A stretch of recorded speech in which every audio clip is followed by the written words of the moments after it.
All right. Hello, everyone. Good evening. I'm going to take a few seconds while everyone comes into the live.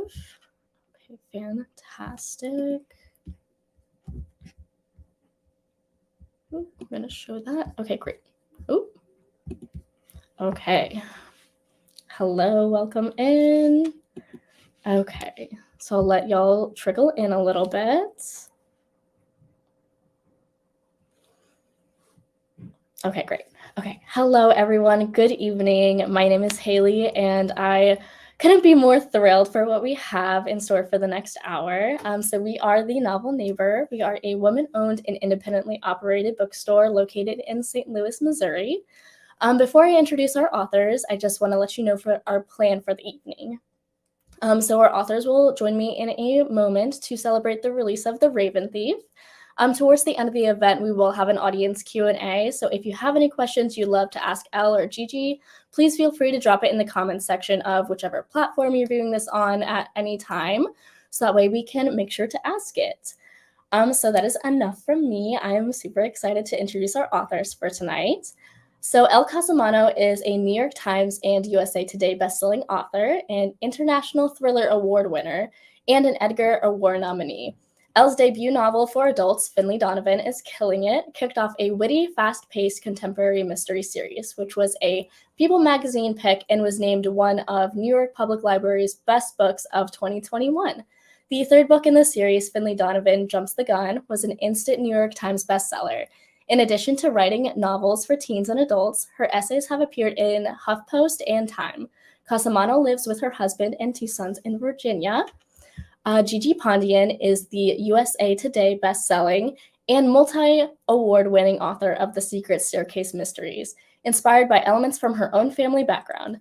She is also the author of The Accidental Alchemist Mysteries, the Jaya Jones Treasure Hunt Mysteries, and more than a dozen locked room mystery short stories.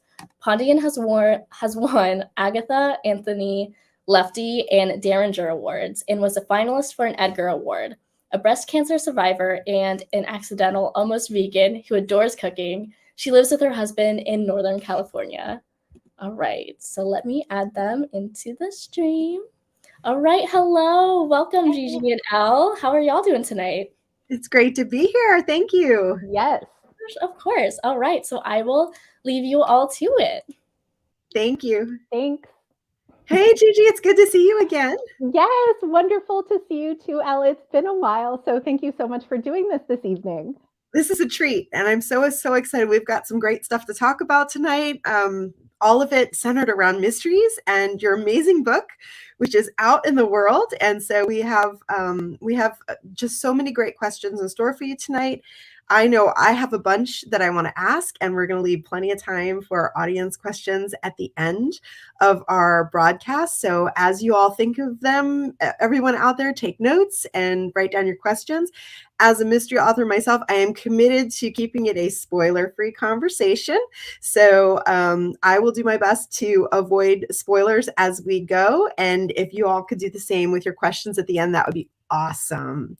But I want to take a minute just to celebrate and be so excited about this amazing book. The Raven Thief, we know, is now available. And for your readers out there who may be watching who are already familiar with the books, as well as those maybe who have not yet jumped into the series, but might be intrigued to give it a try, I would love for you to give us kind of just a real brief idea of what we can expect with The Raven Thief. What is it about, and what is it specifically about this book in the series that you're most excited about?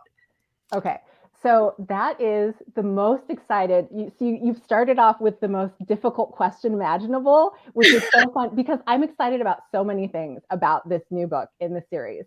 But the first thing I'm excited about, I do just have to first of all say that I'm so excited that we are here together in conversation because we first met last year at a book festival.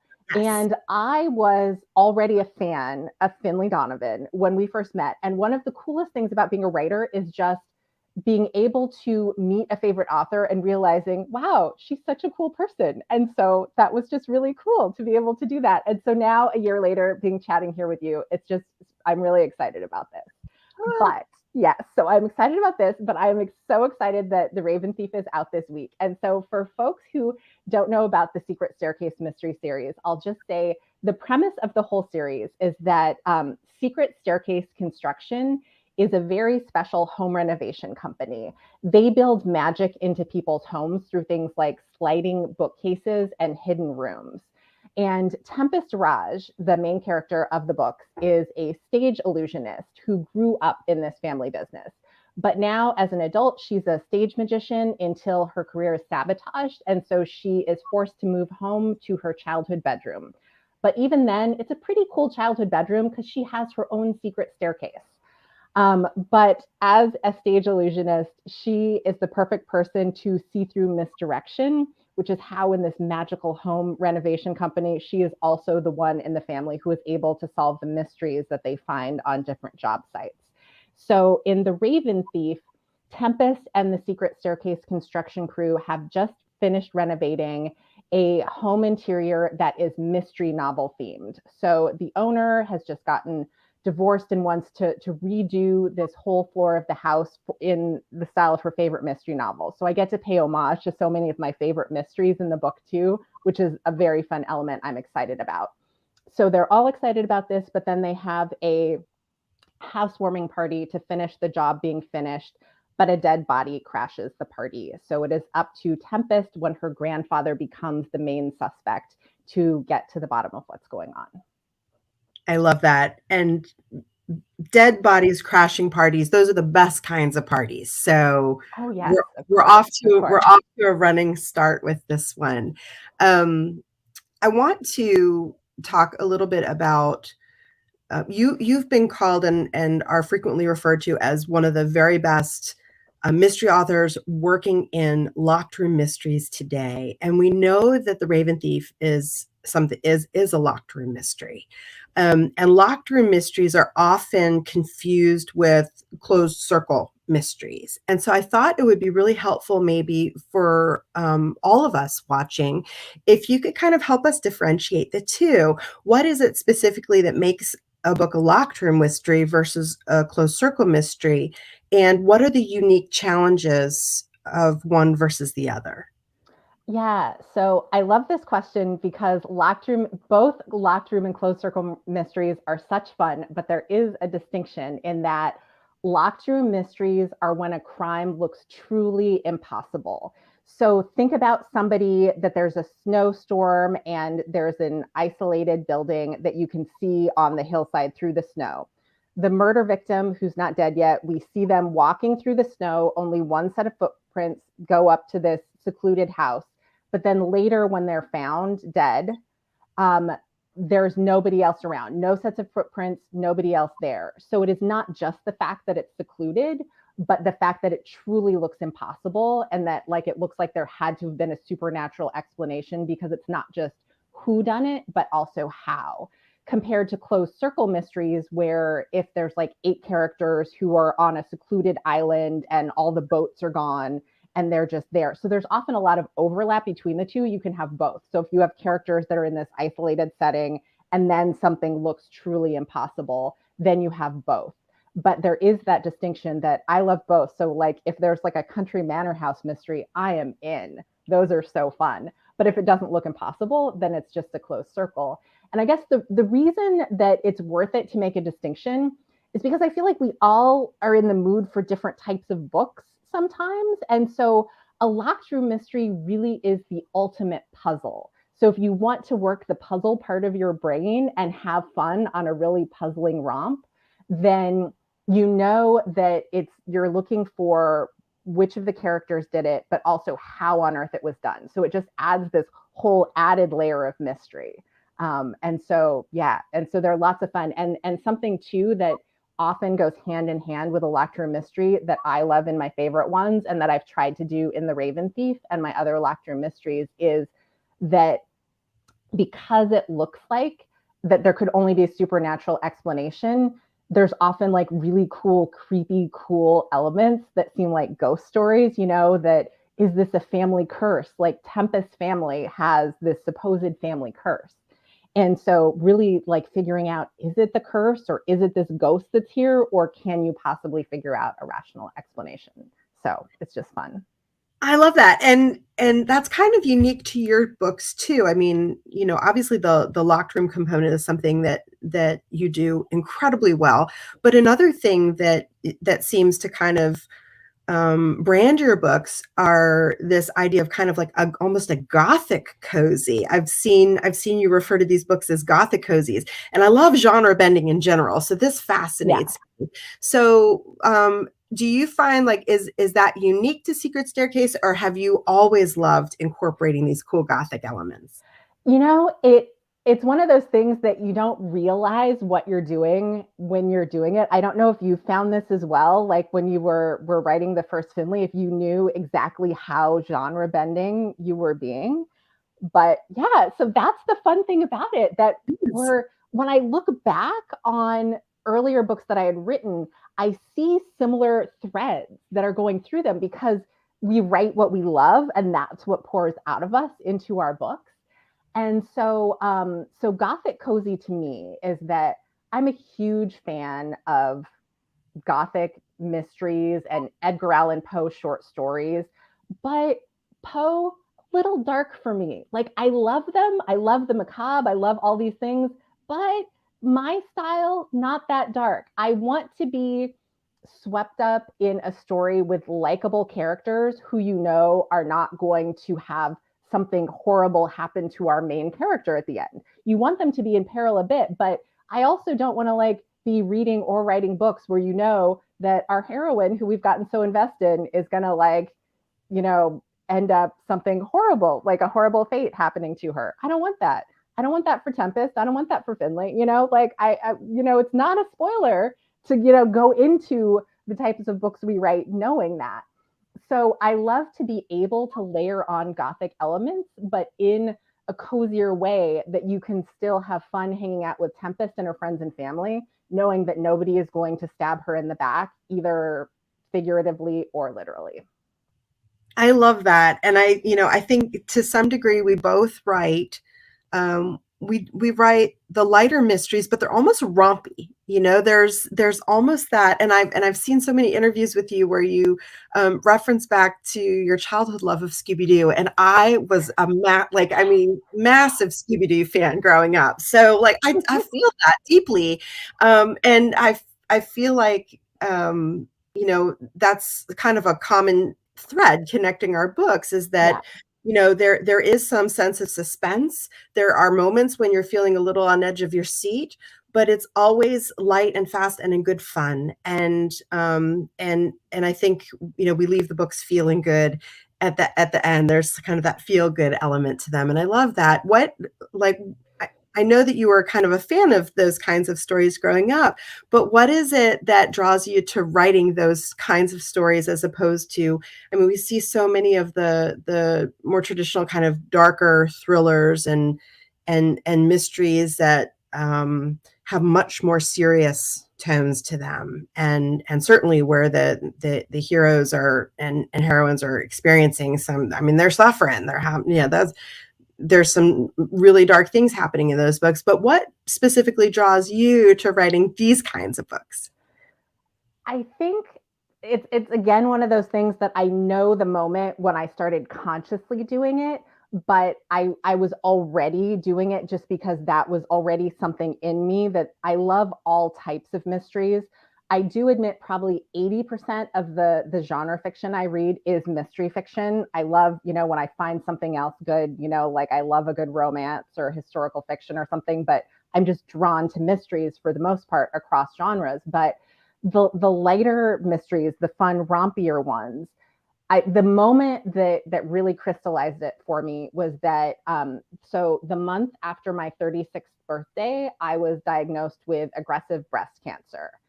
And this came out of nowhere. There was no family history. It was a complete shock.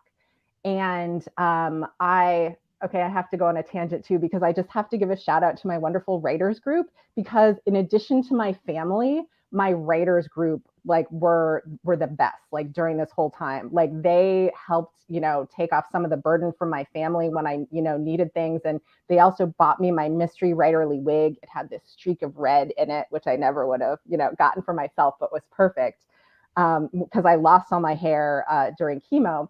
But while going through chemotherapy, one of the most healing things that I experienced at all was reading cozy mysteries, because I wanted that comfort. I wanted to be able to escape into a mystery adventure, but without having to think about the real world. And I have no shame in saying my books are not the real world. Like, I'm sorry to say, there is not secret staircase construction that you can just call to build all these whimsical things into your house for a reasonable price. I refuse to believe that. I want this. I want this to exist in the world. But yeah, and so we write, like, even though we're not writing fantasy, we are writing fantasy, like, these fun things. And I wanted to not be thinking about reality when I was going through chemo. And cozy mysteries were the perfect escape for this. And Victoria Laurie was the author who I discovered during chemo, that I read through her whole collection. Luckily, she had written dozens of books.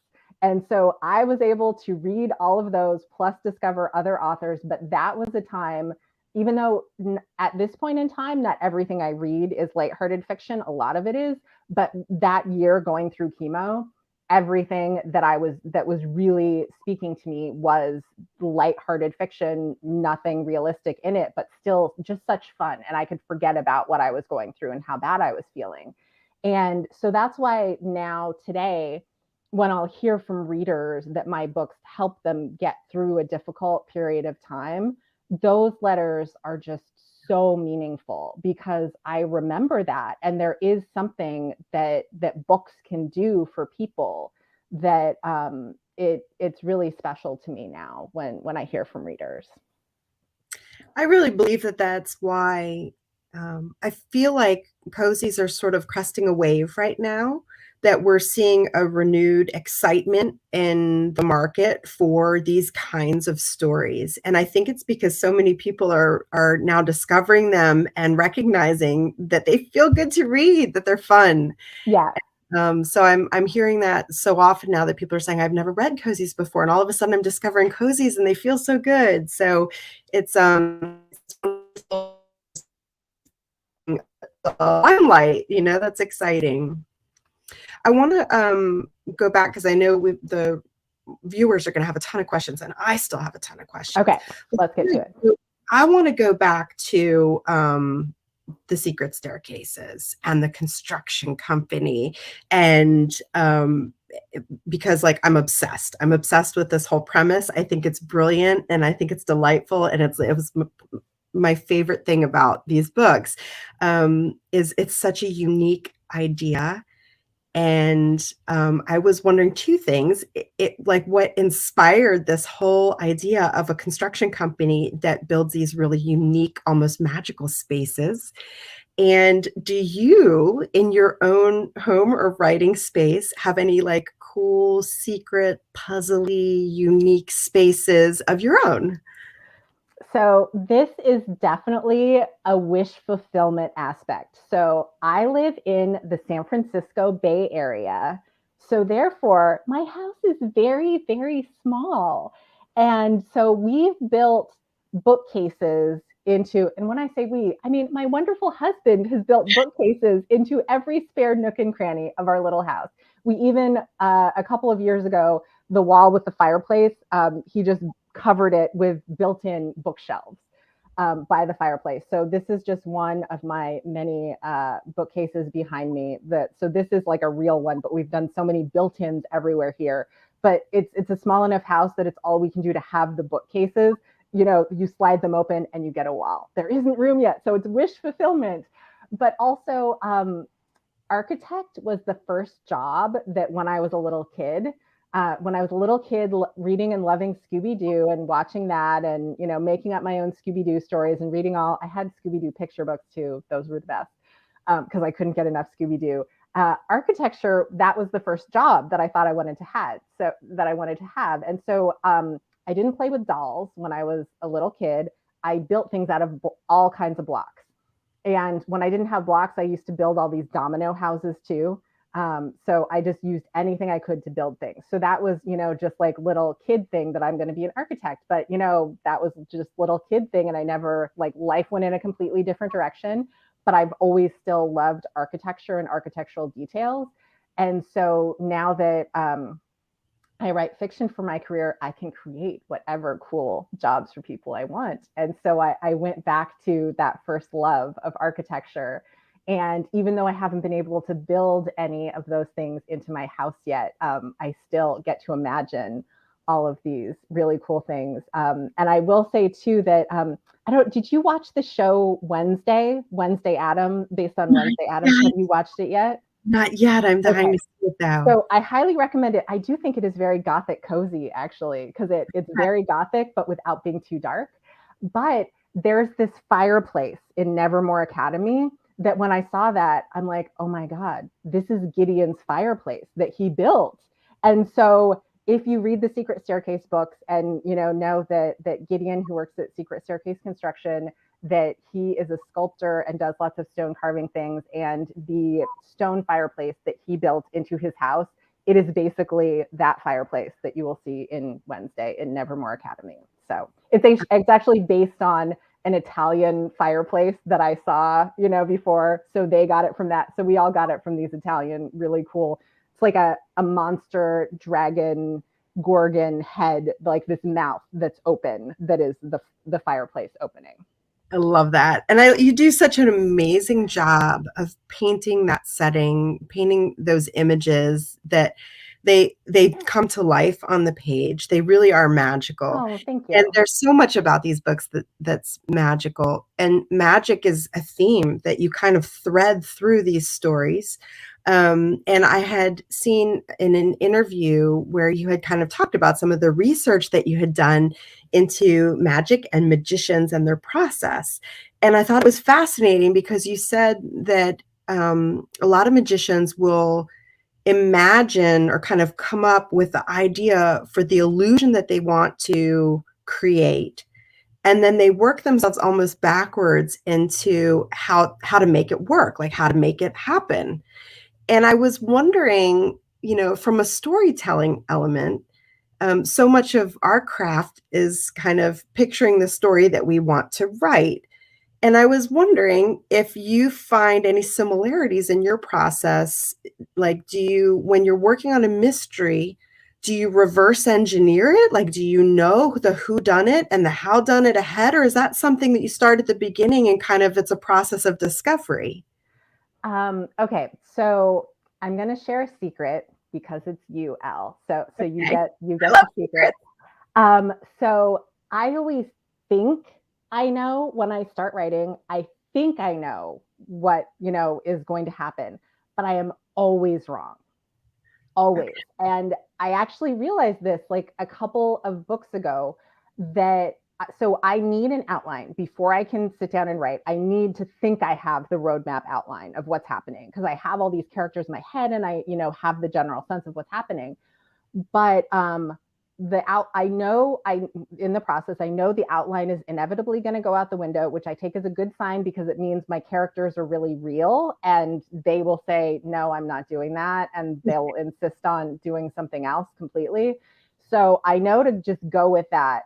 But I still think that I know who the villain is.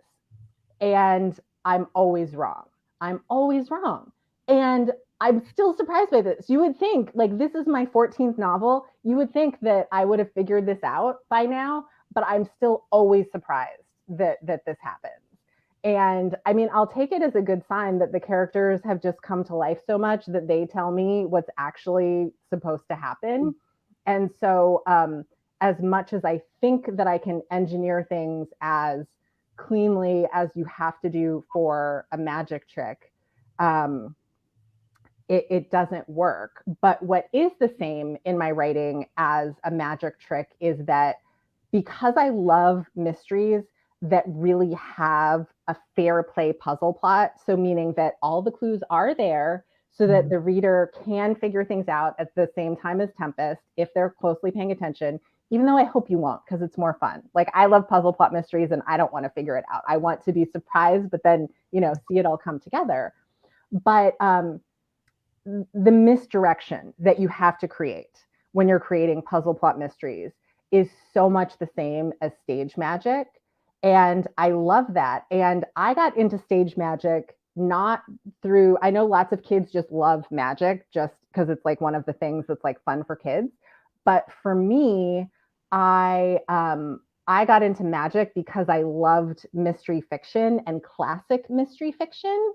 And so many during the golden age of detective fiction, like in the 1920s and 30s, there were a lot more magician characters then when puzzle plots were really popular. Because stage magicians like Tempest, I think it's not a new idea for me to say a stage magician would be a cool person to solve crimes because they create misdirection. Authors 100 years ago totally did this.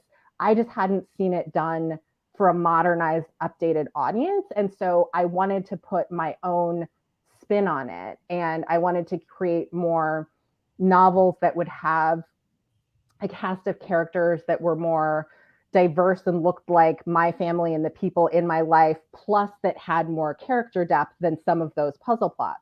Some of them did a century ago. Like the reason that Agatha Christie stands the test of time is that she created amazing characters in addition to amazing plots. But lots of those books that have been forgotten aren't necessarily as strong in both. And so I really feel like that I want it all. I want both elements in my books. And I wanted to put my own updated spin on those classic puzzle plot mysteries. I love that you want it all. And I love it sounds so ambitious, but there's something else that you do that kind of brings it all. And that's the impossibilities. And so okay, so for readers who may not know, this book has 4 impossibilities in it that need to be figured out, that need to be puzzled through. And like, I was curious, that's a very ambitious goal. Was that a goal you set for yourself? Did they come as you were writing? Like, how did that come to happen? So I didn't have all 4 when I started, but I did know that there would be more than one. And there were several reasons why it actually ended up being so many. And the main one was really just a happy accident because I feel like I do follow my characters and let my subconscious go ahead and follow them. And so there's some part of my subconscious that's smarter than my conscious brain. And so when I know that I'm going to set them, like imagining what would be cool to have, and then I just set my characters off, they figure out more than I'm aware of at the time. But the conscious reason that I wanted to do that was because there's everything under the sun has been done before, but just not in the way that we do it. And so I've read so many locked room mysteries and love them, but I don't want to do something that's exactly the same as something else I've read. Because even if I'm just putting it in my own voice, I don't want to take somebody else's plot. But because I know so much about impossibilities, because, they're such a fun puzzle, I need to think of ways that they can be implemented in a way that hasn't been done before. And so in order for me to create something that I haven't seen before, it was my setup at this at a fake seance. So how the setup works for the 4 impossibilities is that so Tempest and her grandfather, he's a chef, because I want food in my books too, because I love like culinary mysteries. So got to have, all of my favorite things in the book. So Tempest's grandfather is from South India. And he is, after retiring from being a medical doctor, he became a chef just for the family. But so the family extends to the secret staircase construction crew. So he's the one that cooks lunch for them every day. So that's one of the perks of working for secret staircase construction. In addition to building cool things, you get Grandpa Ash to ride his bike to deliver you lunches. So wherever in the Bay Area they have a job, he'll cook and bring lunch. It's how he stays in shape. He loves meeting people. So, it's great. But so he, is part of the team. So he's there at this seance, which it's just a fake seance that is supposed to just banish the memory of their client's ex-husband, the cheating ex-husband she's kicked out. So it's a fake seance, but they're still set it up, so there's the spooky atmosphere in this room. They're all clasped hands in this sealed room. So it is a closed circle. It has to be one of these suspects. It's dark. They're all holding hands. And then a dead body appears on the seance table, even though none of them have broken hands. He's been stabbed. He was actually seen. It's not as fun if I tell you all of the details here, even though it is at the start, the front of the book. So you can know all this, but I'll leave it a little bit mysterious. The dead body was seen way far away, just moments before he landed on this table. But how did he even get here? And none of their hands were broken. And how did he even get inside this room that they had just done a whole tour of this room? And he wasn't there. So I just kept adding on these layers just because it seemed like so much fun to have this secluded room to this mystery novel themed room. It's dark. It's a seance. Their hands are held. There's all sorts of spooky post theme things when the body drops. So again, just the fun rompy thing. How much fun can we add to these scenes? And I thought I'd see. I'm pretty sure you've set the bar as far as impossibilities go. So you definitely had some fun, and this was amazing. Real quick, because I know we're going to be getting into audience questions. Yes. You mentioned you've got a lot of influences from the golden age in your writing and in your mysteries. And for readers maybe who are now just discovering cozy mysteries or just falling in love with mysteries in general, if you were going to make a recommendation for where a reader might start, if they wanted to check out those golden age mysteries, what do you recommend for the novice mystery reader? My favorite golden age author is John Dickson Carr, who is known as the master of the locked room mystery, because what really elevated his books and stories is that in addition to creating such brilliant puzzles that really he fools everyone. They're just so fun. But then at the end, when the solution is revealed, you go, of course, because you should have seen it, but you didn't see it. But in addition to that, he creates these spooky, macabre backgrounds so that you're getting your ghost story fun along with this fair play mystery. So he is great. However, if you're just starting, if you've never read a locked room mystery before and never read a golden age mystery beyond maybe an Agatha Christie, because she really is, like a genre unto herself. So what I would actually recommend is there are lots of good mystery anthologies that collect short stories of locked room puzzles, because it's a lot more fun. And locked room. So I've written more than a dozen locked room mystery short stories before I started doing it. My earlier novels before The Secret Staircase are not all locked room mysteries, because it is like a thing, you got to learn how to do all this. And so I wrote many short stories as I honed my craft on locked room mysteries. But so there are so many great locked room mystery short stories. Plus, that's a thing you can just read one evening in less than half an hour, all these great short stories. And then you can try out different authors and see what resonates with you, because different authors have different styles. And there's so many more collections that are now back in print. And the British Library is reissuing. They have this wonderful classic crime series, and other publishers are doing this now too. So there's so many great opportunities to get classic golden age mysteries. Then even just a few years ago, you'd have to look for used paperbacks of things that are really falling apart in your hands, but now they're being reissued. So I would just say to look up wherever you shop for books, just ask the bookseller what they have in this genre. So you could ask the novel neighbor.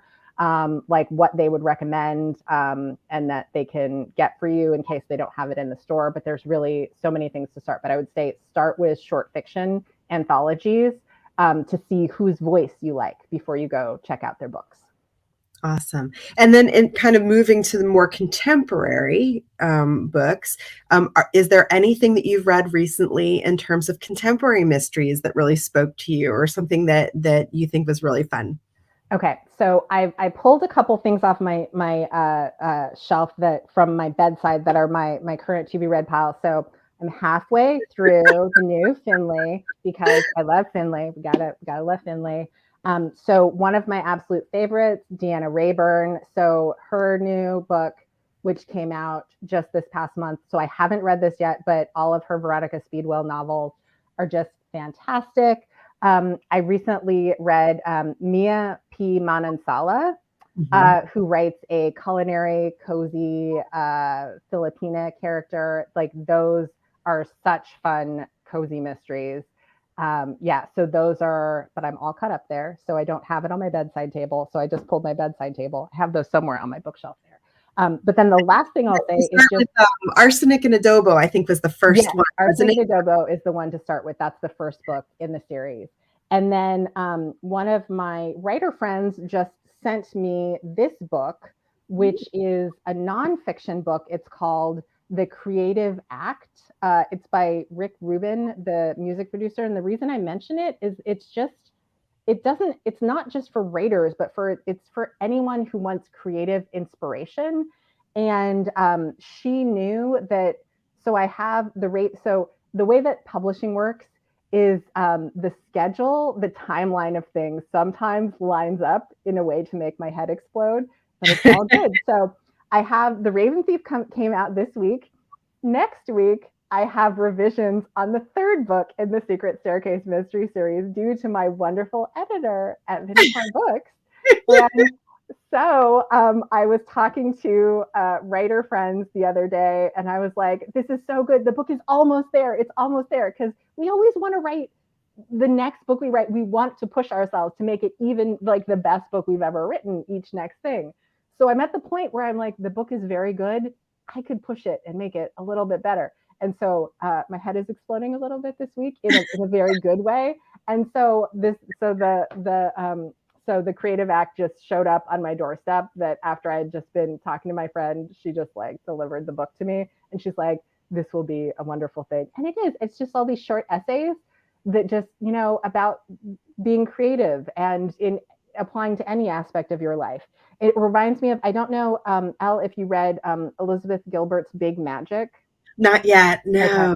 So it's one of those things that just not everything resonates in these books, but just pulling out, I love reading nonfiction that you can just pull out the things that speak to you, and then that it's worth it reading a longer piece, even if there's just 3 gems in there, but that there are 3 gems that you take with you in your life and are just so important, such things that really resonate with you and can really help you in your life and just make you smile. So that's enough sometimes too.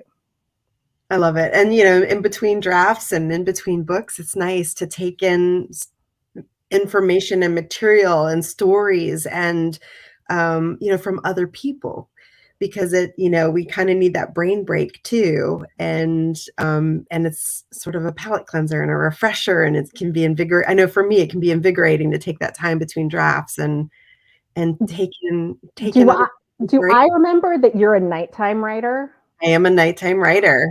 So we are the opposite. So I am a morning writer. And so the reason that I have things on my bedside table to read is that my creative brain doesn't work at night. That's when I replenish and just lose myself in stories. But if I tried to write at night, that would not work. So I can write, all morning, but at night I just get to devour all of these books. It's so much fun. It's so much fun. And I'm so glad that you mentioned the book that you're working on now, because I was actually going to ask you what is next for Tempest, and also what is next for you? Like, what do you have coming that we can start getting excited about that you can share? So I write, in addition to the Secret Staircase mysteries, I also write the Accidental Alchemist mysteries, which are cozy paranormal mysteries. So they are about a centuries-old alchemist and a living gargoyle in Portland, Oregon, and they just have all sorts of alchemical romps. And there's lots of, the gargoyle is a chef, so there's lots of food in those books as well, and recipes in the back. There's recipes in the back of all of my books because I love to cook. Like, that's my relaxing thing, is experimenting with recipes in the kitchen. So in the spring, each spring I have a Secret Staircase mystery out, and each fall an Accidental Alchemist mystery out. So the next one will be out in the fall, and then I'm hopefully, if my brain doesn't explode, then I'll be turning in revisions on the third Secret Staircase mystery. I don't think I'm allowed to share the title yet, but it's very cool. And then I have to start drafting the next one, because the series has been renewed. So I need to get to work on book 4. So Yay! Yeah, and so I have an idea for book 4, but I haven't started writing it yet. Like, I know what, I kind of know. But yeah, and I was happy to see also that I know that Finley, we get to get more Finleys also. There are more Finleys coming. We're very excited. Are you currently writing, or are you, like, what are you doing right now? I am currently writing. I'm working on book 4 of the series and drafting as fast as I possibly can, because I need to get this book done. So, because everyone's banging on my door to see what happens next after that last cliffhanger. So, I'm halfway through the book, so I don't know what the cliffhanger is yet. So don't tell me. No spoiling. I will not spoil you. But yeah. So I'm also chin deep in it, and very excited. But my head might also explode. We'll have exploding heads together. It'll be great. Excellent. Always nice to do with friends. So yes. Always good with friends. And but you mentioned food, and so now I'm hungry. And because I'm hungry, I have to ask, are you able to share, like, what is your favorite recipe or favorite food that we see in The Raven Thief, or is that a surprise for readers? What is my favorite recipe here? So this is an instance where with the publishing cycle, I've been looking at the recipes that are in book 3. So I'm like, what does Tempest get to cook in The Raven Thief? So, oh yes, okay. So this is a good. I only put favorite recipes in these books. So oh my God, everything. Okay, so I will tell you all what the recipes are in here, and you can see if you like sweet or savory. So there are cardamom chocolate chip scones, and a blackberry jam to go with the scones. And then there is also a turmeric pizza with a jackfruit pizza topping that you can make. So everything is veggie. That's in the books, in all of my books. I'm as Haley's introduction said, for me, I'm an accidental almost vegan. So I do mostly plant-based cooking. So all of the things, all of the desserts. So that's also that was an accident that came out of cancer. So after my year of cancer treatments, I really wanted to take care of myself. And so in order to do so, I didn't know how to cook before. I mean, I could cook, but I couldn't cook, and so I took cooking classes after cancer, and it was so much fun to cook things from scratch. And so I just started cooking things, and I was feeling really healthy doing plant-based things. And I had, just for my personal cancer markers, I had a couple things that I needed to cut out. And so it was just easier to just do mostly plant-based cooking. And so, my alchemist character, I made her a vegan, so that, because I started writing those when I was so excited going through, like, taking all these cooking classes and really, like, doing a deep dive into learning how to bake and cook. And so that's been a real journey for me. And so I love experimenting in the kitchen, and I get to eat all the food, and, the family gets to, do all the taste testing for me. So yeah. I would like to sign up to be a taste tester. So send me all the scones. Okay. Okay. Pizza too. We'll do it. We'll do it. I should actually, I love to, okay, so I'll say one last thing before we open it up to questions though. So one thing I love to do when I go places, like when we were at the Tucson Festival of Books last year, one thing I do is I pack lots of snacks for myself because I don't want to, like you never know what's going to happen when you're doing book things. And so I will pack a ton of snacks for myself in my suitcase so that then I have room for books when I fly home. So I go with snacks, come back with books. So the next time we're at the same place together, I will remember to bring some homemade treats so that you can have them. Love that. So, yes. I would love that. I would love that. Well, we should probably, I'm looking at the time and I'm thinking that our readers and audience probably have some great questions. Should we call Haley back? Yes, let us get her because I don't think we can see questions, can we? Haley can see them, I hope. No, you cannot. Hello. Hello.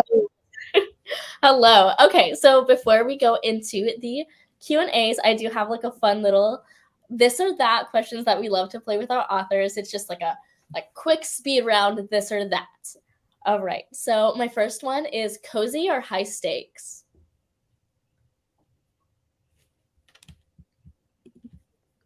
This is for Gigi, right? Both of you, like both of you, like, I'm a cozy girl, or like I'm a high stakes girl. So it's both of you, like this or thating that. Like, which one do you prefer? I'm going high stakes cozy for the win. Like I want it all. Yeah, no, that's why I was like, I'm gonna let Elle go first because I mean, is it too much? Can I say I want it all? Okay, so this is why Elle and I are so compatible. I want it all. Okay. Get each other. All. All right. So then locked room or heist? Okay, this is another one. I want it all. So how about a locked room heist? Maybe I'll do that for book 4. So yeah. Okay. Oh, now we're talking. Yes. We're brainstorming on the live. Yes. All right, Elle, what do you think? I'm 100% agreement. I'm like, take me on a locked room heist. Let's do it. Something and figure out both. Yes. All right, spies or ghosts? Ooh. I'm a ghost girl. I think this week ghost, but it depends on mood, but I'll go with ghost right now. I know, I'm also like a paranormal girly. I think like the paranormal is so fun. Spying ghosts. We can go spying ghosts. Let's go. There's some like really cool like ghost hunting places in St. Louis. Like, come on, we'll go find them. I'm in. Sign me up. Yes, except Haley's now going, this isn't how this or that works. Don't they get it? Well, okay, I am also terrible at this or that because I'm like, why not both? It's just like a fun conversation, you guys. Yeah. Okay. Yeah. Okay. Clue or Knives Out? Ooh. I'll go Clue. I'm classic because I love the classics, so I got to do Clue. That's a clear one. Knives Out, excellent as well, but I got to pick the classic. Okay, I'll bounce on that one and I'll say Knives Out just because it's so, because it's fresh in my mind and I had so much fun with it. Yeah, we'll span the gamut there. We'll each pick one. I love that. Okay, sweet or savory? Ooh. Savory, totally savory. But in continuing the tradition of wanting it both ways, my favorite desserts are ones that have, like sprinkled salt on top, so like chocolate chip cookies that have like those little salt crystals on top. So you get the whole flavor explosion in your mouth. Yeah. Yes. Yeah. They have to have it, or like, give me chocolate covered pretzels versus just chocolate or just the pretzels. Yeah. Like, yeah, I'm with you. Right. Coffee or tea? Black coffee. I'm coffee until 2 p.m. and then tea from 2 on. Even though you stay up so late writing, you don't do the coffee to. Oh, it's caffeinated. It's caffeinated. Okay. It's caffeinated 24/7. If you couldn't tell, like. No, but yeah, I just change it up somewhere around 2 o'clock in the afternoon. All right. Cooking or takeout? I'm cooking. Yeah, cooking for the last decade. Before that, takeout. Ooh, I'm still in my takeout phase. So after this, I'm going to get me some Chinese food and take that home. Makes it so much easier on my life. Okay. So we have one from Judith. She says, I love your books. When I heard about the Accidental Alchemist books, the concept piqued my interest, and I raced through them. Then I started reading a few of Jaya Jones, which I will get back to. The first Tempest book is wonderful, and I can't wait to read the new one. My sister's going through chemo now. She borrowed my Kindle and read the Atlee Pine series by David Baldacci to get through a hospitalization, then bought her own Kindle to read more mysteries. Also, that was just like a sweet little thing. Oh, that is really sweet. Yes, and sending good wishes also for the chemo. So, yes. Yeah. Books are wonderful for that. All right.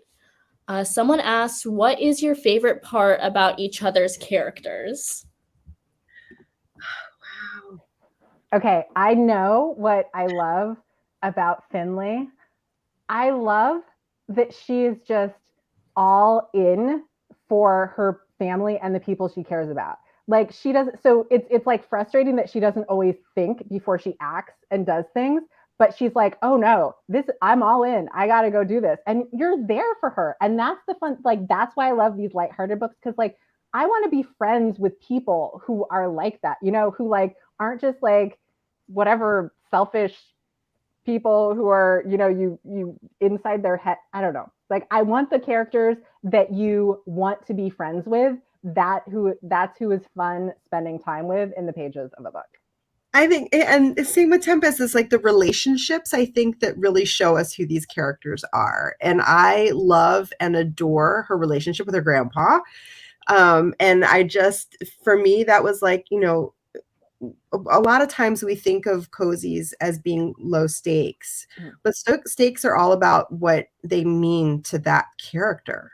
And like, Tempest had high stakes in this book because her grandpa means the world to her.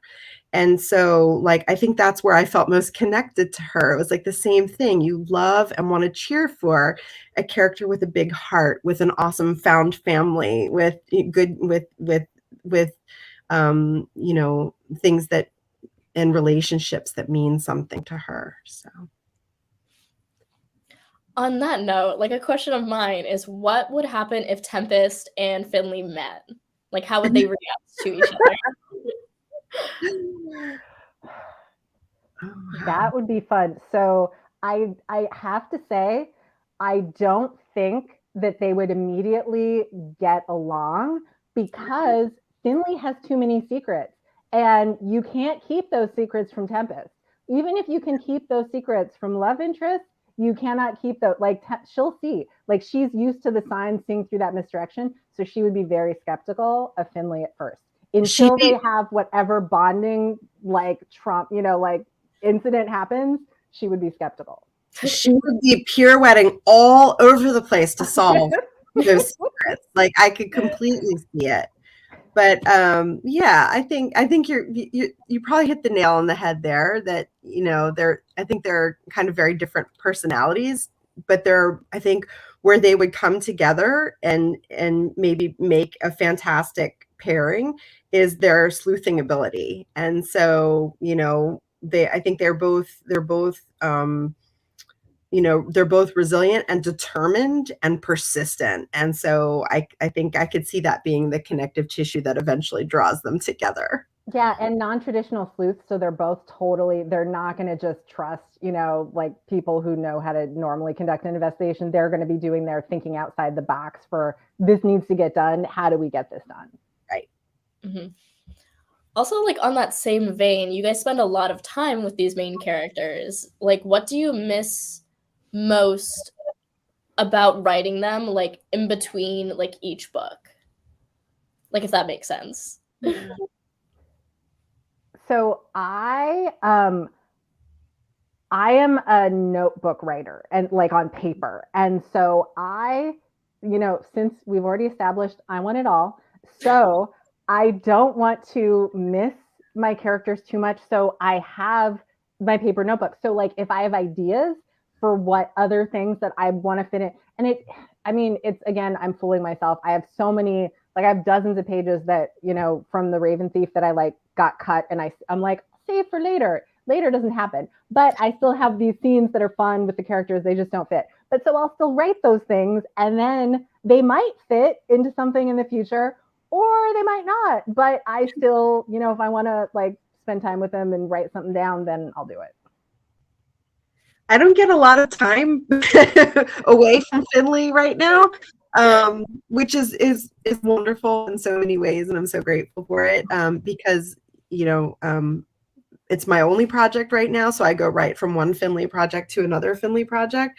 But when I am giving myself kind of creative space to breathe between projects, I still don't get a lot of time to miss Finley, because the readers have kind of created this amazing community of Finley fandom that where I'm I can log in on any day and see people in their wig scarves and their sunglasses and their turtlenecks recreating covers and whole scenes. And so I feel like there's a part of me that's always somehow with Finley, and and that's a pretty special and really fun thing. So I feel very fortunate for that. Yeah. All right. Okay. Do you guys go down any rabbit holes while researching books? So many rabbit holes. So many rabbit holes. Terrifying, but What is the latest one that you both have delved into then? Go ahead, Gigi. Okay, so I'm gonna say the fun thing, because it's not in the Raven Thief, because it's in the third book, but it's actually, so the Whispering Creek Theater in Hidden Creek, it is it is based on, it's like a miniature Gothic cathedral. So it was so I'm able to have all these cool architectural elements. So even though it is not necessary for a book to know everything there is to know about the architecture of a Gothic cathedral, it's just so cool to learn all these things. And especially now that Notre Dame Cathedral in Paris is being rebuilt after that tragic fire, there's so much out there now, in addition to, all of the just architecture about Gothic cathedrals in general. So I have pages and pages of handwritten notes and pictures and all these things for how to construct a cathedral, even though it's just this little tiny theater that's just based on this idea. But it was just so fun. And so I get to pick little gems, that make their way into details. But I should not have spent that much time researching this, except for it was just really fun. Okay, Elle, how about you? I don't know if it really counts as a rabbit hole so much as just research in general, but yeah, I mean, without giving too much away, Finley and Vero get themselves in situations like they did in book 2 that involve moving of parts. And so I've had to do quite a bit of research on corpses and stages of decomposition and temperatures and various conditions that that might make things more challenging for my protagonist and her sidekick to try to get away with certain crimes. And so I've spent, my husband is a network security engineer, and it always gives him a little bit of heartburn because I Google stuff people should not be Googling. Don't Google these things. And so he's constantly looking over my shoulder and giving me a hard time about it. So yeah, I've had my most recent this week was a very long journey down the rabbit hole about rigor mortis.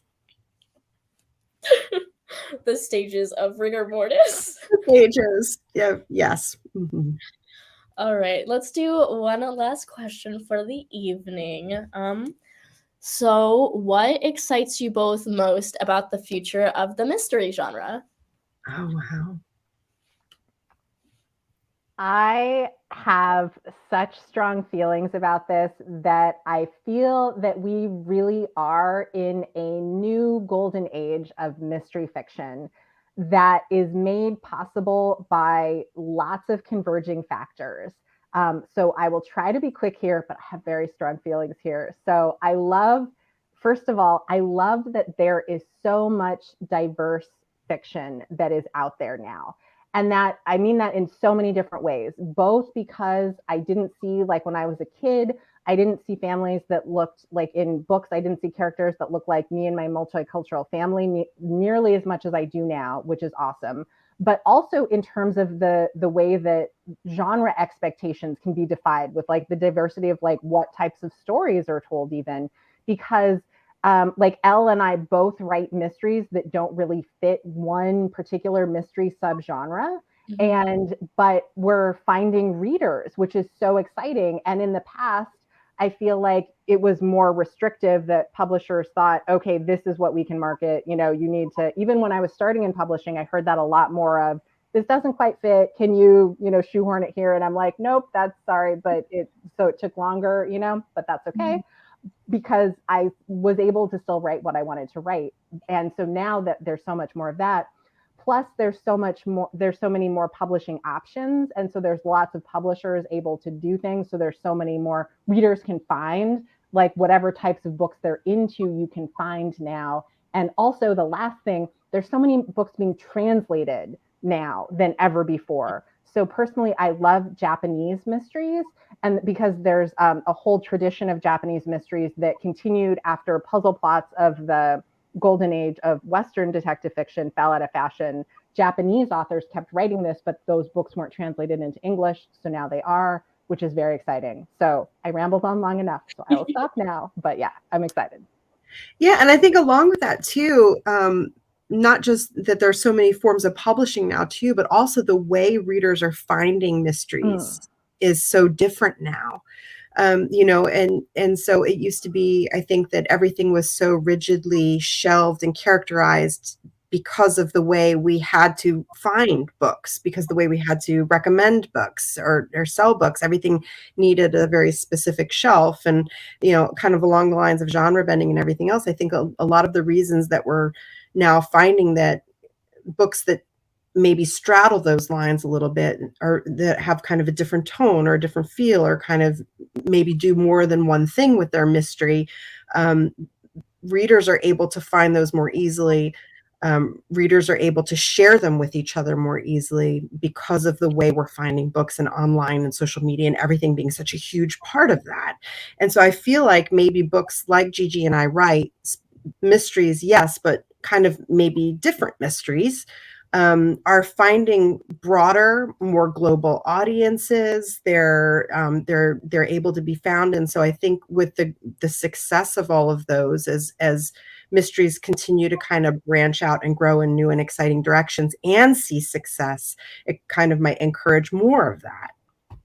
Yeah, so I actually then have a question for Haley to end with, bringing this full circle, is how much does the novel neighbor, like when readers come into your bookstore, do they know what they're looking for, or do they ask you and your fellow staff members for recommendations? Like, how are readers finding the books there? So we have like a wonderful mix. Like, of course, there's always customers that come in where they know exactly what they want. Like, they come in, they have a mission, and they get those books. And then we have customers come in who are looking for those hand sells, like the bookseller recommendations. So more often than not, we're like out on the floor, we're talking with these people who just want like personal and like face-to-face, recommendations. So we're constantly putting, different genres into the hands of people who are like, oh, I only read this genre. And we're like, well, let's try this because this is genre defying. And we just are putting more and more books into the hands of people who, are open to getting these recommendations. So it's like genre defying books like cozy mysteries being able to like bridge gaps between like regular mystery readers and people who want something that's like a warm like hug. So it's just been like amazing being able to see people in the store and hand sell these kinds of books that are genre defying. We are super, super grateful for our independent booksellers, like the Novel Neighbor, who make it possible for us to continue doing what we do and share the love and hand sell our books and make it possible for us to come and do events like we did here tonight. This was fantastic. And I am so, so excited to be celebrating The Raven Thief with Gigi and with you. So thank you. Yeah, thank you so much, Elle, and thank you, Haley, and to everyone at the Novel Neighbor and to everyone watching. So you can get not only my book and Elle's book from the Novel Neighbor, but lots of the books that we talked about tonight, I'm sure you can find it there too. And so, yeah. We ship. Right. Well, thank you guys so much for tuning in tonight. And thank you, Gigi and Elle, for coming and having this wonderful conversation. And we will talk with you guys soon. Congratulations, you guys. Have a good night. Thank you. Bye. Bye. Bye.